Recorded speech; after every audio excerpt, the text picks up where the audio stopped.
আসসালামু আলাইকুম, মাহমুদ লাইফ স্টাইলে আপনাদেরকে স্বাগতম। আপনাদের সাথে দুটা মজার রেসিপি শেয়ার করব। তো আমি রেসিপিটার জন্য এখানে দিয়ে দিচ্ছি একটা পেঁয়াজ, দিয়ে দিচ্ছি একটা রসুন, দিয়ে দিচ্ছি 1 ইঞ্চি পরিমাণ আদা, দিয়ে দিচ্ছি 2 টেবিল চামচ পরিমাণ জিরা। আমি ভালো করে ব্লেন্ড করে নিচ্ছি। ব্লেন্ড করা হয়ে গেলে এদিকে আমি মাছের ডিম নিয়ে নিয়েছি। মাছের ডিমটা ভালো করে কষলিয়ে নিচ্ছি।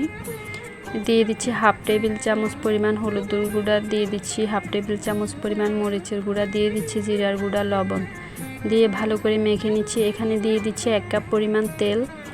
তেলটা গরম হয়ে গেলে আমি দিয়ে দিচ্ছি 2টা বড় সাইজের পেঁয়াজ। পেঁয়াজটা হালকা ভেজে নিয়ে দিয়ে দিচ্ছি লবণ, একটু একটু করে দিব, যেহেতু আমি মাছের ডিমের সাথে আগে অ্যাড করেছি। এখানে শুধু তেল আর পেঁয়াজটা একটু ব্রাউন কালার আসার জন্য আমি হলুদ মরিচটা ইউজ করেছি। এখানে আমি মাছের ডিমটা দিয়ে ঢাকনা দিয়ে 5 মিনিট রাখার পরে একটু নেড়ে চেড়ে নিচ্ছি। চুলাটা একেবারে ডিম করে দিয়েছি। যখন ডিমটা হয়ে আসবে তখন আমি আমার হাতে ঘরে বানানো গরম মশলাটা ইউজ করতেছি। হয়ে গেল আমার মাছের ডিম।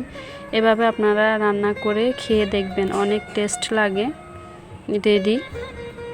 তো ভিডিওটা কেমন লেগেছে অবশ্যই কমেন্টস করে জানাবেন। আপনারা এখন যাবেন না, আমার আরেকটা রেসিপি আছে। এখানে আমি 2টা রেসিপি শেয়ার করেছি। এখানে আমি একটা প্যান বসিয়ে আগের মতোই 1 কাপ পরিমাণ তেল দিয়ে দিচ্ছি। তেলটা গরম হয়ে যাওয়ার পরে আমি এখানে দিয়ে দিচ্ছি 2টা বড় সাইজের পেঁয়াজ।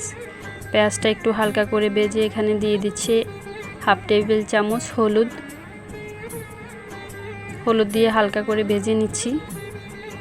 এখন দিয়ে দিচ্ছি আমি আমার বেটে রাখা মশলাগুলা, আদা বাটা, রসুন বাটা, পেঁয়াজ বাটা সবগুলো একসাথে দিয়ে আপনারা দেখছেন ভেজে ব্লেন্ড করে নিয়েছি।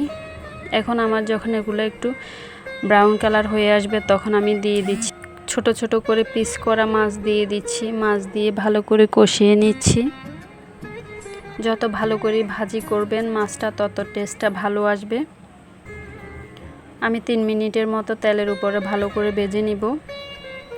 ভেজে নেওয়ার পরে একটু লবণ দিয়ে দিচ্ছি।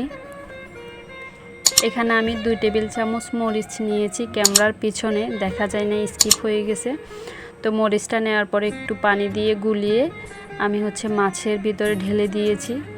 মাছের চচ্চড়ি রেডি। তো আমার ভিডিওটা কেমন লেগেছে অবশ্যই কমেন্টস করে জানাবেন। ভিডিওটা এতক্ষণ দেখার জন্য আপনাদেরকে অসংখ্য ধন্যবাদ।